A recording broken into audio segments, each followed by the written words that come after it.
Daang aksidente ang naitala sa Metro Manila na iniuugnay sa mga lubak na kalsada.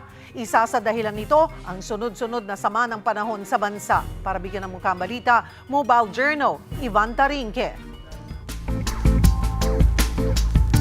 Hindi lang traffic at abala sa mga motorista ang idinudulot ng mga lubak sa kalsada. May mga naaksidente rin dahil sa mga ito. Parang mga crater sa moon ang itsura ngayon ng ilang kalsada sa Metro Manila. Kung hindi ka makakaiwas, sigurado, yari ka. Alam nyo ba, nasa 300 hanggang 400 ang na-report na aksidente mula July 27 hanggang August 15 dahil lang sa mga lubak na ito. Every week po ito successive. So talaga pong kailangan i-repair. Dahil hindi lamang po yan para sa sasakyan, kundi para sa safety ng ating mga motorista.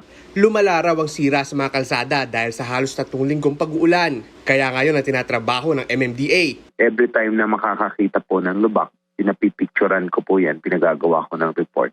And kaagad po kino-coordinate sa DPWH para po magawa kaagad. Gabi naman daw madalas gawin ng road repair para hindi makaabala. Pero kung talagang delikado na, pinapayagan ng MMDA ang pagkukumpuni kahit sa araw. Yung mga urgent talaga pong i-repair na mga potholes na malalalim talaga na nakaka-aksidente, pinapayagan po namin magsagawa ng immediate repair. Yun po yung medyo mabilis lang, 1-2 oras. Habang patuloy ang pag-aayos, payo nila sa mga motorista, palaging maging alerto para sa kanilang kaligtasan sa daan. Mga kapatid, Mobile Journal Ivan Tarinque po, hatid ang muka ng balita.